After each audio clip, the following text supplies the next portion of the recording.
ஓம் முருகா போற்றி. ஓம் சரவண பவ. என் அன்பு குழந்தையே, நீ உடல் நலம் பெற்று ஒரு நல்ல நிலைமைக்கு நீ செல்லப் போகின்றாய். உன் உடல்நிலையை நினைத்து தினம் தினம் நீ வருத்தப்பட்டு கொண்டிருக்காதே. உன்னுடைய வாழ்க்கை என் கையில் இருக்கிறது. நான் ஒருவன் இருக்கும்போது உன் வாழ்வில் மற்றவர்களை எப்படி உள்ளே அனுமதிப்பேன்? கவலைப்படாதே. உன் கஷ்டங்களுக்கு விரைவில் முடிவு கிடைக்கும்.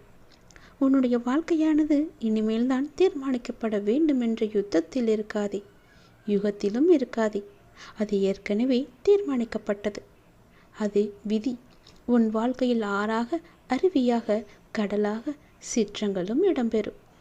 அது ஏன் என்றுதான் நீ கேட்கின்றாய்? என் பிள்ளையிடம் நிறையவே நற்பண்புகள் இருக்கின்றது. அது நிலைத்து என் பிள்ளை தன்னிச்சையான மன உறுதியுடன் நேர்மையுடன் இருக்கவே இத்தனை சோதனைகள் நடக்கின்றது.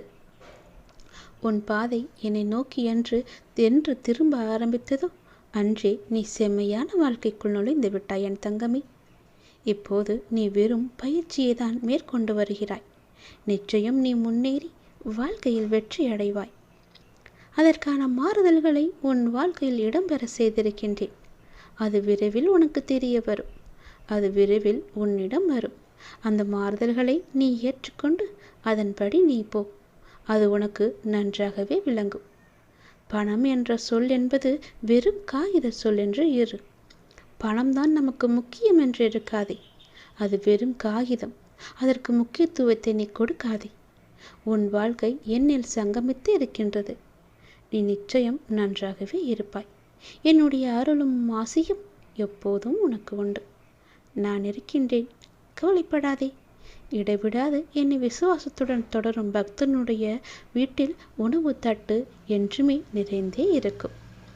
உயிர் உள்ளவரை அது காலியாகவே ஆகாது. உன்னுடைய மனக்கவலைகள் நாளுக்கு நாள் அதிகமாகுவது ஏன்? என்னோடு இந்த பயணத்தில் உன் மனம் நேர்மறை எண்ணங்களை அல்லவா பற்றி கொள்ள வேண்டும்? எப்போதும் எதிர்மறையை பற்றி கொண்டு ஏன் இருக்கின்றது?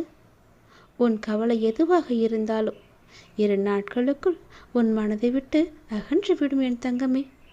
நிச்சயம் உன்னை கவலையிலிருந்து நான் மீட்டெடுப்பேன். கவலைப்படாதே, சந்தோஷப்படு. 2 நாட்களில் உன் மனதில் உள்ள கவலை எல்லாமே அகலப் போகிறது.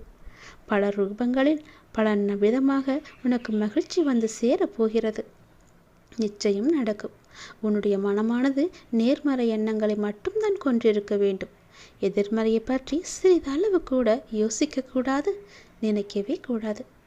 தயக்கத்துடன் இருக்காதே, தெளிவுடன் இரு. உன் வாழ்வில் உன் தேவைகள் அனைத்துமே நிறைவேறும். நான் இருக்கிறேன். உனக்கு நல்லது நடத்தி வைப்பேன்.